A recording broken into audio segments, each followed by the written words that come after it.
Hi friends, இந்த வீடியோவில் qubit limited பற்றி பார்க்கலாம். இவங்க வந்து மெயினாக வந்து manufacture of male and female condoms பண்ணுறவங்க. ஓவரால் சென்டிமெண்ட் வந்து பார்த்திங்கன்னா பாசிட்டிவ் டுவர்ட்ஸ் குபிட் தான் இருக்குது. இவங்களுக்கு வந்து ரெவென்யூ வந்து 47% அப் ஆயிருக்கு. நெட் ப்ராஃபிட் வந்து 82% அப் ஆயிருக்கு.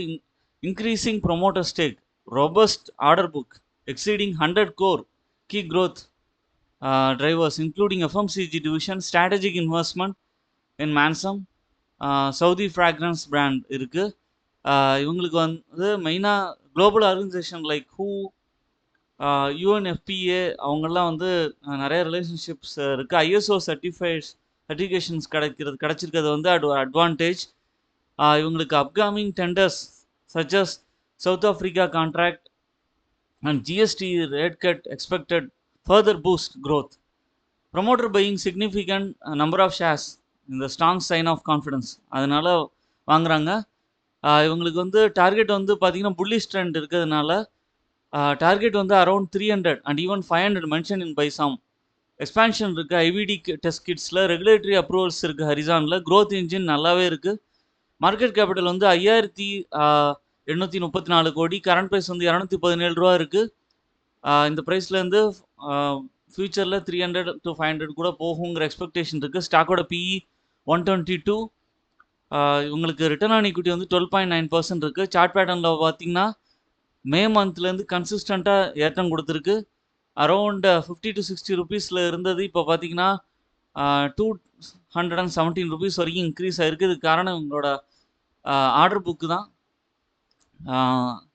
பாசிட்டிவ் சைனாக இருக்குது. Company almost dead free company. Sales and profit வந்து கன்சிஸ்டண்ட்டாக இன்க்ரீஸ் ஆகிட்டுருக்கு. ப்ரமோட்டர் ஹோல்டிங்கும் இன்க்ரீஸ் ஆகிட்டுருக்கு. அடுத்ததாக பார்த்தீங்கன்னா DMCC ஸ்பெஷாலிட்டி கெமிக்கல் ஸ்டாக். இந்த ஸ்டாக் வந்து பார்த்தீங்கன்னா sells commodity and speciality chemicals. இதோட பாசிட்டிவ் சைன்ஸ் வந்து பார்த்தீங்கன்னா ஸ்டாக்கோட பர்ஃபார்மன்ஸ் வந்து நல்லாவே இருக்குது. Bullish sentiment. Targets ranging from 300லேருந்து 5000 வரைக்கும் போகுங்கிற எக்ஸ்பெக்டேஷன் இருக்குது. மல்டி பேக்கர் ஸ்டாக்காக இருக்குது.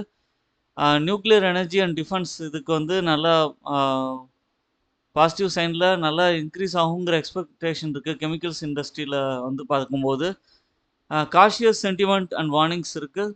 இவன் வந்து பம்ப் அண்ட் டம்ப்ஸ் ஸ்கீம்ஸ் இருக்குது. இன்ஃப்ளேஷன் வால்யூம்ஸ் இருக்குது. சம்டைம்ஸ் 0.4 ஹிஸ்டாரிக்கல் பர்ஃபார்மன்ஸை வச்சு சொல்கிறாங்க. அண்டர் பர்ஃபார்மராக இருக்கும் சில சமயம் அப்படிங்கிற பாயிண்ட் ஆஃப் வியூ இருக்குது. ஃபினான்ஷியல் அண்ட் பர்ஃபார்மன்ஸில் பார்க்கும்போது Q1 அப்கமிங் Q1 வந்து ஸ்ட்ராங் ரிசல்ட்ஸ் இருக்குங்கிற எக்ஸ்பெக்டேஷன் இருக்குது. கேபெக்ஸ் வந்து நல்லா இன்க்ரீஸ் ஆகிருக்கு. ஆல்மோஸ்ட் டெஃப்ரி கம்பெனியாக இருக்குது. டெக்னிக்கல் அனாலிசிஸில் பார்க்கும்போது crossing 200-day moving average, volume spike ஆகிருக்கு, கேப் அப் ஓப்பனிங் ஆகிருக்கு. கொஞ்சம் பொட்டன்ஷியல் ரிஸ்க் இருக்குங்கிற எக்ஸ்பெக்டேஷன் இருக்குது. மார்க்கெட் கேபிட்டல் வந்து 775 கோடி இருக்குது. கரண்ட் ப்ரைஸ் வந்து 311 ரூபா. 52 வீக் ஹை வந்து 453 ருபி இருக்குது. ஸ்டாக்கோட PE 27.8. Return on equity 9.97%. இதோட சார்ட் பேட்டர்னில் வந்து பார்க்கும்போது ஜூலைக்கு அப்புறம் நல்லா இன்க்ரீஸ் இருந்திருக்கு. அதுக்கப்புறம் ஒரு கரெக்ஷன், மார்க்கெட் கரெக்ஷன் வந்திருக்கு. கொஞ்சம் எல்லோரும் ப்ராஃபிட் புக்கிங் பண்ணியிருக்காங்க. லாங் டேர்ம் பெர்ஸ்பெக்டிவில் கன்சிடர் பண்ணலாம். ப்ராஃபிட் அண்ட் லாஸ் ஸ்டேட்மெண்ட்டில் சேல்ஸ் வந்து கன்சிஸ்டண்ட்டாக இன்க்ரீஸ் ஆகிருக்கு. 100 crores-லேருந்து 431 கோடி 470 கோடி பக்கம் இன்க்ரீஸ் ஆகிருக்கு. நெட் ப்ராஃபிட் வந்து 16 கோடியிலேருந்து 22 கோடி பக்கம் இன்க்ரீஸ் ஆகிருக்கு. இதெல்லாம் ப்ளஸ் பாயிண்ட்ஸ். லாங் டேர்ம் பெர்ஸ்பெக்டிவில் பை அண்ட் டிப் ஸ்ட்ராட்டஜியில் அக்யூமுலேட் பண்ணிங்கன்னா திரும்ப ரிவர்சல் எடுக்கும்போது உங்களுக்கு வந்து 400 ருபீஸ் வரைக்கும் கூட போக வாய்ப்பு இருக்குது. ஓன் அனாலிசிஸ் பண்ணிட்டு பர்ச்சேஸ் பண்ணுங்கள். இப்போ நான் சொன்னது எல்லாமே இன்ஃபர்மேஷன் பர்பஸ் தான். பட் மார்க்கெட் கண்டிஷனை பொறுத்து இந்த ப்ரைஸ்லாம் வேரி ஆகும். கியூபிட் நல்ல ஷேரு. DMCC வந்து கொஞ்சம் ரிஸ்க் ஃபேக்டர்ஸ் இருக்குது. பட் வந்து எப்போவுமே வந்து ஸ்டாக்ஸில் இன்வெஸ்ட் பண்ணுறதுக்கு முன்னாடி டீப் அனாலிசிஸ் பாருங்கள், ஆர்டர் புக் செக் பண்ணுங்கள், அதுக்கப்புறமா ஷேர்ஸில் இன்வெஸ்ட் பண்ணுங்கள். உங்களோட இன்வெஸ்ட்மெண்ட் ஜேர்னியை தொடர்ந்து கண்டினியூ பண்ணுங்கள். ஷேர் மார்க்கெட்டில் எப்போவுமே இன்வெஸ்ட் பண்ணும்போது பொறுமை அவசியம். சில ஸ்டாக்ஸ் வந்து கொஞ்சம் இறக்கங்கள் இருக்கும், சில மாதங்கள் வெயிட் பண்ணுற மாதிரி இருக்கும்.